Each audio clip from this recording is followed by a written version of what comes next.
Mobile টাওয়ারের চূড়ায় কিশোরীকে দেখে গ্রামবাসীর মনে আতঙ্ক।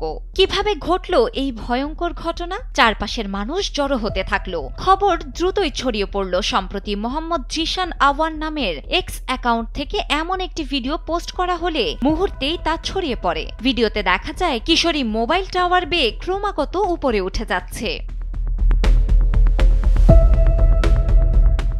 ঘটনাটি উত্তরপ্রদেশের মির্জাপুর জেলার দিহ গ্রামের। এমন ঘটনা দেখে গ্রামবাসীরা সঙ্গে সঙ্গে তার পরিবারকে খোঁজে, সাথে পুলিশকেও জানায়। খবর পেয়ে ঘটনাস্থলে ছুটে যায় পুলিশ। উপরে এক কিশোরী, নিচে উদ্বিগ্ন জনতা।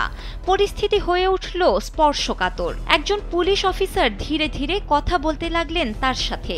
নামবো, কিন্তু শর্ত, আমাকে আর ঘর মুছতে বলবে না। কিশোরীর এই দাবি শুনে আরো হতভম্ব পুলিশ। অবশেষে পুলিশের সাহসী তৎপরতায় নিরাপদে নিচে নামল সে। টাওয়ারে উঠেছিল রাগের তাড়নায়, সেখান থেকে নামল স্বস্তি নিয়ে।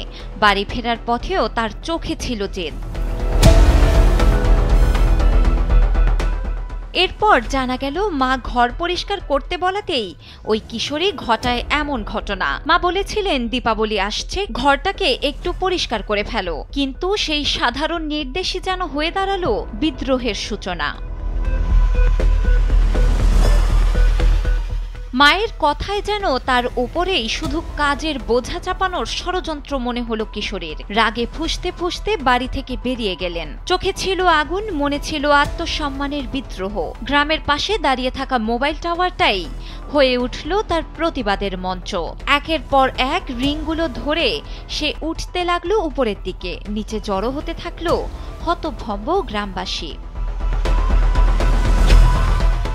ডেস্ক রিপোর্ট, সময়ের আলো।